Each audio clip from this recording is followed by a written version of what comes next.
안녕하세요. 2024학년도 이화여자대학교 통역번역대학원 입시 설명회에서 학교 소개와 입시 꿀팁 등을 공유하게 된 한중번역전공 1학년 한소현입니다. 저도 작년 이맘때쯤 진행되었던 이화여자대학교 통역번역대학원 입시 설명회에 참여를 했었습니다. 해당 입시 설명회를 통해서 한중번역전공에 지원해야겠다라고 결심을 하게 되었습니다. 하지만 막상 입시를 시작하고 나니 정보가 너무 부족한 거예요. 그래서 여러분들께 작게나마 도움을 드리면 좋을 것 같아서 이렇게 영상을 찍게 되었습니다. 저는 국내파로 입시 기간이 1년이 넘지 않았던 것 같아요. 저와 비슷한 상황이신 분들께 또 이대 통대 입시를 앞두고 계신 분들께 제 경험을 알려드리면 좋을 것 같아서 이렇게 팁을 공유하게 되었습니다. 저도 아직 배우는 입장이고 부족한 점이 많지만 제가 알려드린 팁들로 함께 성장하면 너무 좋을 것 같아요. 그러면 가볼까요? 먼저 제 발표는 이 세 가지 순서대로 진행될 예정입니다. 네, 먼저 저는 국내파로 중문과 졸업은 했으나 중국어 문학 전공이라서 언어보다는 문학 작품을 위주로 공부를 했었고요. 또 원래 다른 시험을 준비하다가 입시를 시작했어요. 그래서 제가 처음 한 두 달 차에 제가 시역을 할 수 있었던 문장은 한 문단에 진짜 한두 문장 뿐이었고요.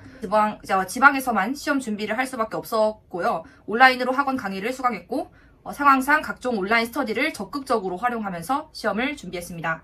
저는 앞서 언급했듯 입시 설명회를 듣고 이화여대 통역번역대 한중번역전공 지원을 결정한 케이스입니다. 또 그 이유는 다음 세 가지입니다. 훌륭하신 교수님과 선배님, 커리큘럼, 아름다운 캠퍼스, 마지막 번역 전공이라는 강점과 올해부터 바뀐 부전공 제도 때문입니다. 네, 그 다음은 공부 방법입니다. 저는 이렇게 연관성을 기준으로 제가 했던 공부를 정리를 해보았어요.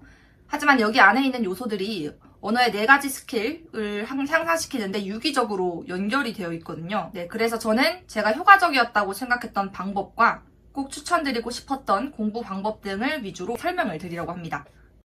네, 저는 처음에 워낙 중국어 인풋이 없었기 때문에 초반에는 팟캐스트 받아쓰기를 진행했어요. 안 들려도 처음에는 맥락을 파악하고 들리는 것 위주로 받아 적었고 여러 번 들으면서 안 들렸던 단어와 표현을 정리한 뒤 연습하고 싶은 언어로 스터디원에게 내용을 복기하는 식으로 설명을 했습니다. 그 다음은 서로 배경 지식을 정리해서 공유했고 이런 식으로 배경 지식도 함께 쌓을 수 있었어요. 제가 활용했던 자료 등은 PPT에 띄워드렸습니다. 네, 그 다음은 쉐도잉입니다. 쉐도잉은 워낙 기본적인 공부 방법이라 그 방법에 대해서 설명을 드리진 않을게요. 하지만 어떻게 효율적으로 공부할 수 있을지에 대해서 말씀드리겠습니다. 저는 공부할 때 가장 중요하다고 생각하는 것이 동기부여와 재미라고 생각해요. 그래서 처음엔 저는 인스타그램이나 블로그에서 모집하는 쉐도잉 스터디에 꾸준히 참여했고 습관화가 된 이후에는 이렇게 눈에 볼 수 있고 뿌듯함을 느낄 수 있게 노트 어플에 정리하면서 공부했습니다.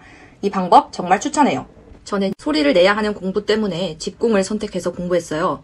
그래서 온라인 캠 스터디를 입시 기간 내내 잘 활용했습니다. 저는 감사하게도 저랑 잘 맞는 스터디원을 찾아서 입시 기간 끝날 때까지 활용을 잘 했어요. 또 항상 공부 시간 1, 2위 안에 들어서 상금도 총 10만 원 이상 벌었습니다.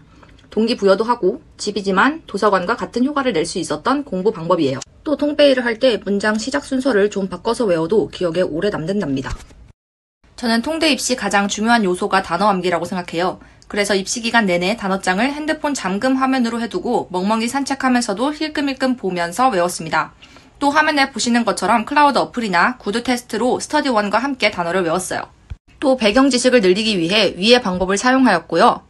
이렇게 초반에 5, 6월까지 요약 정리해둔 것을 입시 끝물까지 잘 활용했어요. 저는 그리고 신문 요약 초반에는 종이신문을 PDF로 올려주는 서비스를 활용하는 것을 추천드려요. 종이신문을 추천하는 이유는 이슈 동향을 파악하는 데 용이하기 때문입니다.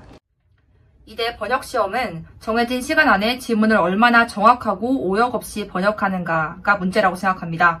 저는 그래서 시험을 앞두고 3달 전부터 번역 연습을 진행했고요. 지금은 동기가 된 언니랑 기출을 풀어보면서 피드백을 교환했습니다. 전 시험을 보기 전에 이 과정을 정말 추천드리는 게 자신도 모르는 습관을 피드백으로 알고 고칠 수가 있기 때문입니다. 네, 마지막으로 멘탈 관리인데요. 전 학원에서 주목받는 학생도 아니었고 번역가 지원 의사를 밝혔을 때 주변에선 물음표만 표시하던 학생이었습니다.